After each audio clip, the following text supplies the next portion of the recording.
So my name is Rita Panula. I'm the design director here at ImpressArt. We are actually homebound here. We are out of New York, so we're working from home. And today we're going to talk about tools. So lots of questions about this multi-functioning hammer kit by ImpressArt, of course. I'm going to walk you through some projects and go through that. But I hope everyone's in good spirits and practicing social distancing and staying in their homes and creating. And if you have little ones in the house, you're creating with the little ones. I, for one, after dinner, I make sure that all of her schoolwork is done and we craft, whether it's always pretty much metal stamping, but other than that, we're incorporating it into other things. So we're working with whatever we have in the house. All right, well, thank you. So I think we'll get started. Like I said, we're going to be working with anyone who just signed on. We're going to be working with our multi-function hammer today. And I'm going to show you some texturing. In that kit comes a chasing head, a nylon head, and I'll hold all that up. So this is the chasing head. Here's your nylon head, your ball peen,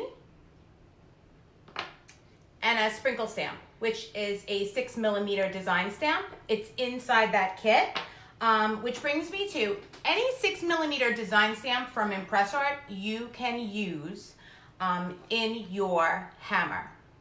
There is also sold separately a brass head that fits into this hammer as well. Yes, someone did say sprinkle, so it's a 6mm sprinkle stamp, and I'm going to show you the lines that it leaves in the metals. So we're also going to walk through how to bend a bracelet because I'm going to be demonstrating all of these techniques on a bracelet blank. I also want to show you a little trick with those rough edges that you get when you're texturing on those bracelets and how you could actually texture that side of the bracelet to give it a little bit more of a diamond cut look when you're wearing it around your wrist. So you always want to start with this, the hammer. You want to make sure that your screw is completely loosened. And you're going to then place, we're going to start with the ball peen head first. You want to make sure that the notch is facing down right into that hammer. And then you want to give it a little, tighten it at the end. So when you're texturing your bracelet blank, you always want to make sure that you have one finger firmly placed on the opposite end of where you're hitting your blank. Okay, if you're uncomfortable with putting your finger there, you could always use a piece of tape. So I'm going to utilize my finger today. And like I said, I know many of you have taken classes with me, and I always say this: after your first blood blister, you won't be afraid of it anymore. So when you're stamping with this hammer, you want to have that screw definitely placed firmly in the palm of your hand. Place your finger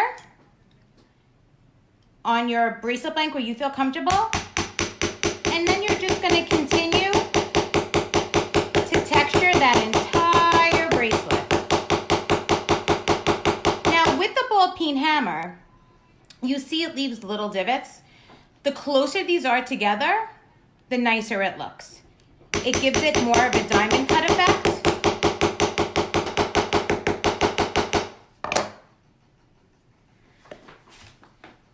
So it looks very much like that. And then you can continue with that bottom screw firmly placed in the palm of your hand. You want to continue to texture that bracelet. Now remember, you want to hold it firmly, and you're going to have to eventually, as you're texturing, give it a little tighten it. Some of us have a heavier hand than others. I tend to be a little lighter when I'm hitting my bracelet blanks than, let's say, someone else. So you want to make sure that, you know, if it's coming loose, you'll feel it shaking, and you're just gonna tighten the bottom of it. okay? And remember, as long as that notch is at the bottom and it catches in that screw, you should be fine. So again, palm of your hand, and get that texture as close as you can together. Another technique with this ball peen head is doing the outskirts only of the bracelet. When I'm doing the outskirts only of the bracelet, I like to turn it vertically. And then I just pay attention to the outskirts of that bracelet. So it looks like the ends are diamond cut.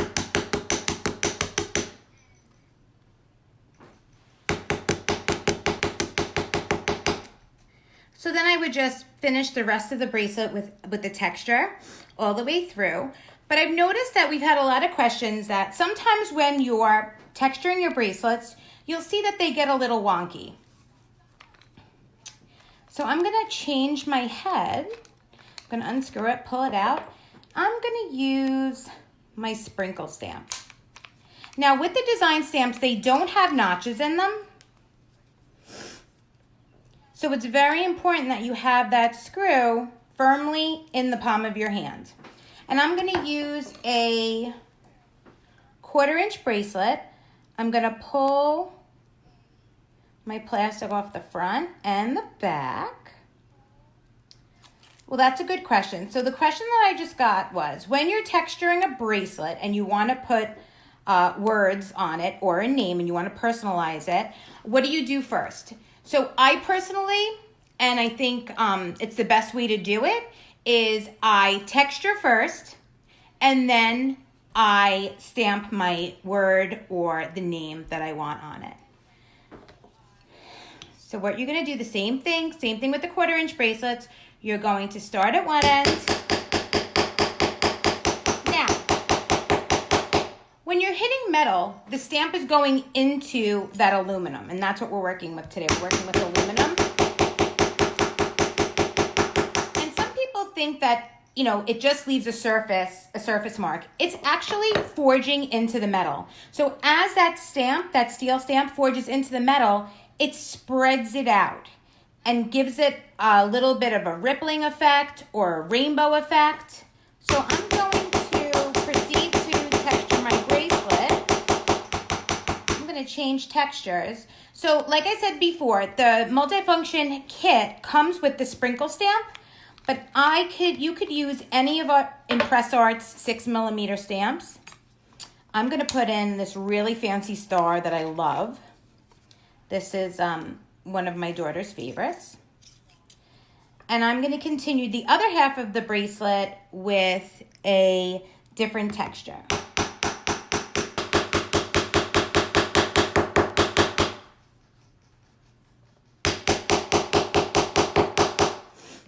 So this is what I was talking about before, how it gets all wonky. Let me show you the difference between a brand new bracelet and what happens after you're forging it. See how this is nice and straight, and this one has a kind of a bowing effect to it, like a rainbow? What you want to do with that is, in your kit, you have a nylon head. This head right here. Okay? So when you have that problem, you're going to just switch out your design stamp. You're going to put your nylon head in, make sure that notch is down, put that right inside, and give it a nice tight fitting at the bottom. And then you're going to take your bracelet and you're going to favor the side that it's making a rainbow. So I'm arching right here towards the ceiling. I'm gonna place that on my block, and I'm gonna take my nylon head and I'm gonna just give it a couple of nice taps. And then turn it over again.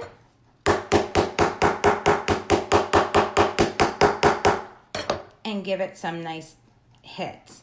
Nothing too aggressive, you know, and you can continue this up and down. The nylon head also works very, very well when you're doing a necklace and you have a round piece and you're texturing it and it's starting to cup and bell on the sides. With that, you would turn it upside down. And let me show you, let me grab one. Okay. So when you're texturing, sometimes it leaves, it's a bowling or a cupping effect, I like to call it. So what would you do? Let's say that you texture this entire side and then you have that bowling effect. You're going to take it, place it upside down, take your nylon head and just give it a couple of nice taps all around. And this is gonna flatten it out and it's not gonna leave any marring on the metal. We spoke about marring on the metal on Friday. That's when you're hitting metal on metal and you have these round marks of it just hitting off the steel block. With the nylon head, it eliminates any of that marring. So that's why it's also really good to use on the side of your bracelets.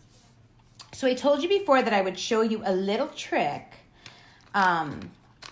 So I personally, when I like to texture, I really, really love the ball peen head. So with your ball peen,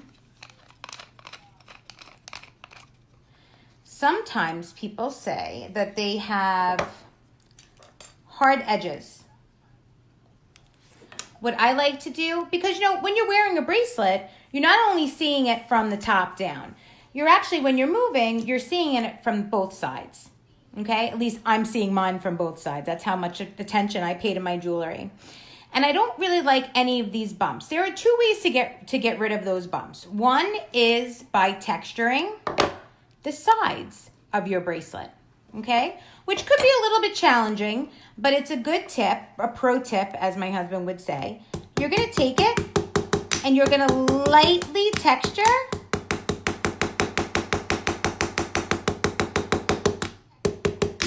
the side of your bracelet.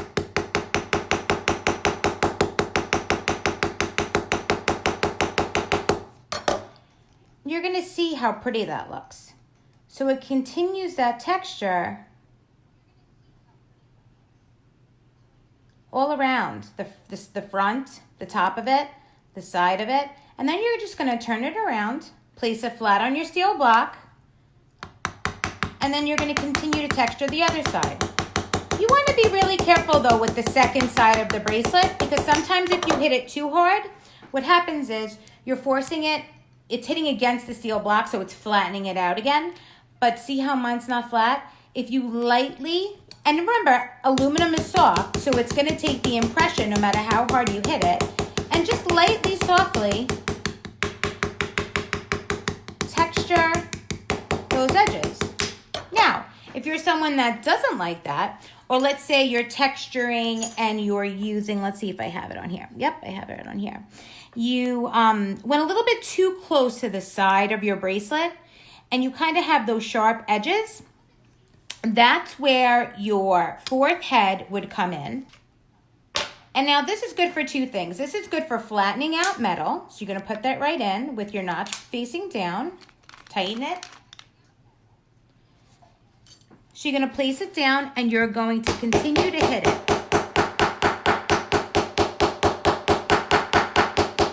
And right now your hammer's really not doing all the work. What's doing the work is your block. Because now look at this side. It's nice and sharp, nice and smooth. So by hitting one side, you're pressing it into the metal and leaving a really clean finish. And then you would just flip it over. And do the same thing on the other side. See how nice and clean that is? So these are little tips. Now also with this head, with the chasing head, you could do a different kind of texture. I personally like this texture on the edges of my bracelets. Let me see if I could get a thicker bracelet. Aha, I have our tapered bracelets.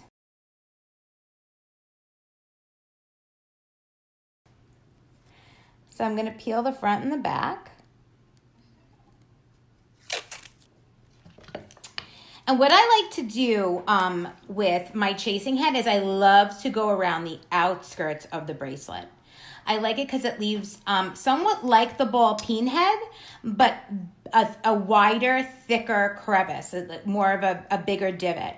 So with this, you want to hit it and pull it back. So I'm going to show you a little bit here.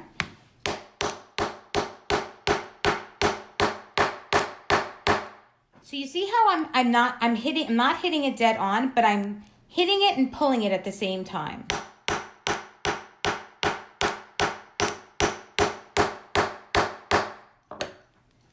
This really gives it a really nice effect.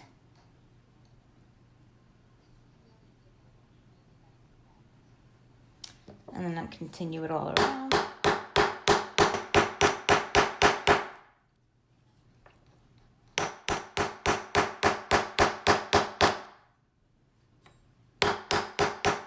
So what I'm going to do for the center is show you when you hit it dead on,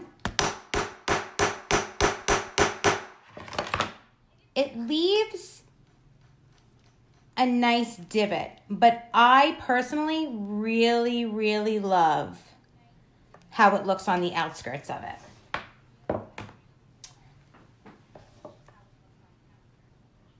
So again, when you're hitting it in the center, you want to hit it dead on, but when you're doing your edges, you want to hit it and pull.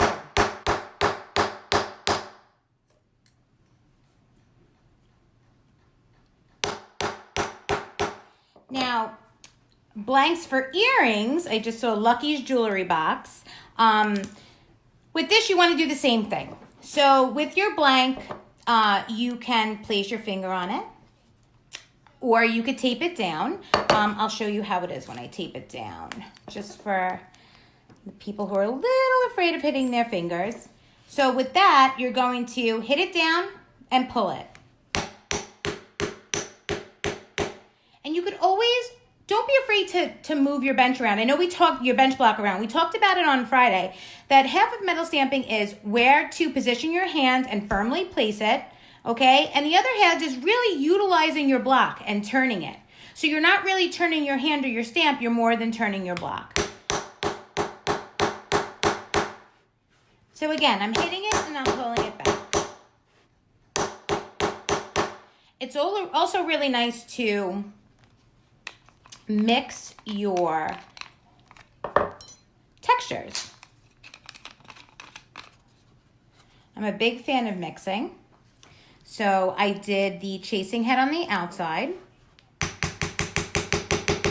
going to do a little bit of ball peening on the inside.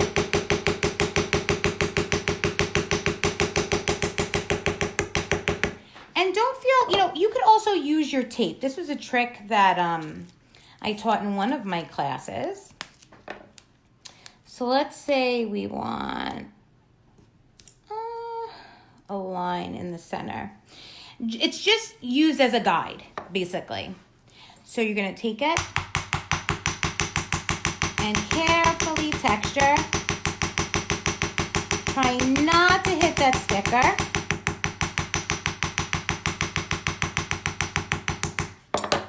And then you could pull it away, and then you have your line there. You could always then use that stamp straight tape because it's nice and thick. I'm gonna put my sprinkle stamp in. I'm gonna do more of a geometric pattern on this side of it. So when you pull the tape away, you have different angles with that. And then you could finish it up.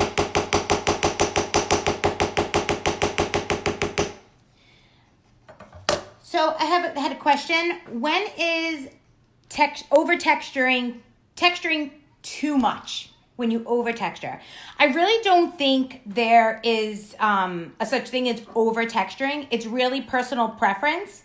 What you could do with a round blank or a bracelet blank, if you really feel that you've over textured it to the point where you have a metal piece sticking out,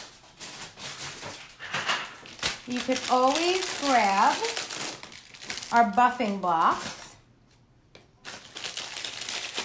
our sanding block and our buffing block. I'm going to use the sanding block first. Actually, let me give you a little bit of overdoing it. Okay, perfect. So if you see, it's kind of really far out there.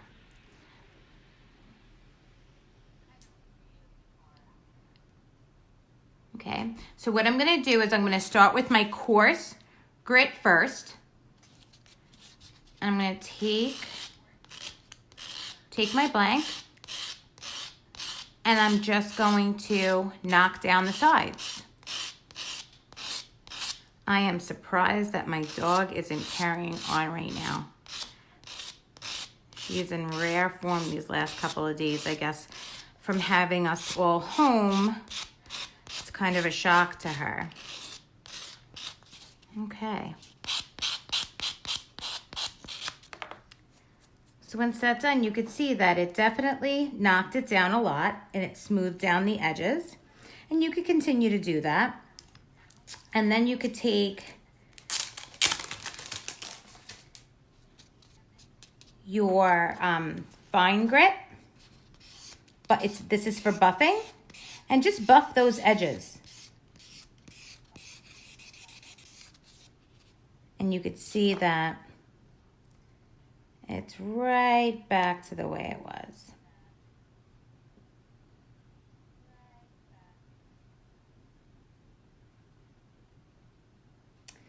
So I'm going to bend a bracelet now because we covered all of those texture heads. So what we're gonna do is, like I said, this is our aluminum 1/4 inch bracelet. You're gonna take your bracelet bending bar and you're going to place it inside that channel and firmly place your finger up against that. Then you're gonna take the palm of your hand and bring that way over, just like that. Okay? So it's curved and then it's flat at the top. Then we're gonna come right back around on the other side, placing the end of the bracelet blank in that channel, firmly placing your finger on it, taking the palm of your hand and bringing that way over. And it's gonna leave you with a bracelet that's flat at the top, which is a classic cuff. I personally like a more of a finished product, and I like to kick my ends in a little bit. So that's where I come in with my bracelet bending plier. So I'm gonna take it and I'm gonna give it a nice squeeze.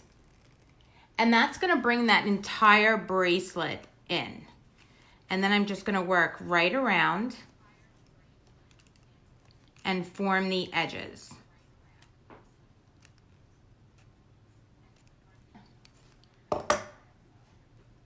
So you're gonna take that, and I like to give it a little tug, and it gives it a nice oval look.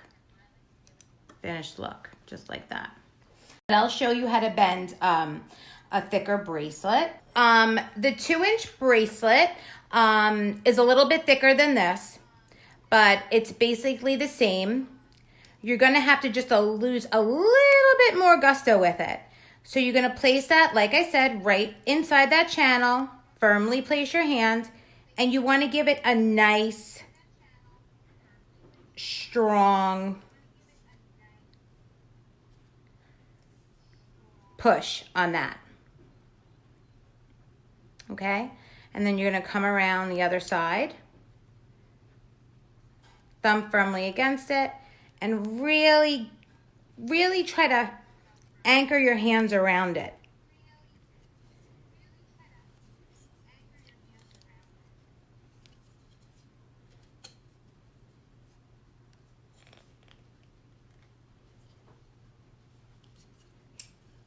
okay?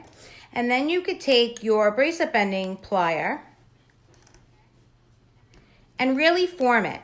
So half of this is really just moving it around and forming it. You'll be surprised what the heat from your hands does to the aluminum. So you're just gonna keep on working that bracelet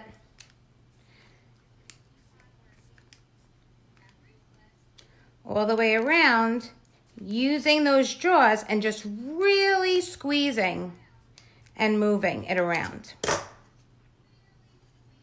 And there's your bracelet. Just like that. So I hope everyone just is hunkered down and doing their best to socially distance themselves from everyone. We are at ImpressArt are good. We are in New York, but we're trucking along. We're still creating, we're still making. We're thinking about all of you. We want to see what you're making, whether you're knitting something or you're painting something. It's super important to be creative during times like this. Turn off that TV. We have an inspiration gallery on ImpressArt.com. Go on, take a look at any of the projects, anything on the forms of social media, whether it's a necklace that I've made or any question you have, whether it's you want to walk through a project, please let us know. And we'll do our best to accommodate everyone because we are here for you guys. Thanks so much, and I will see you tomorrow. Stay safe.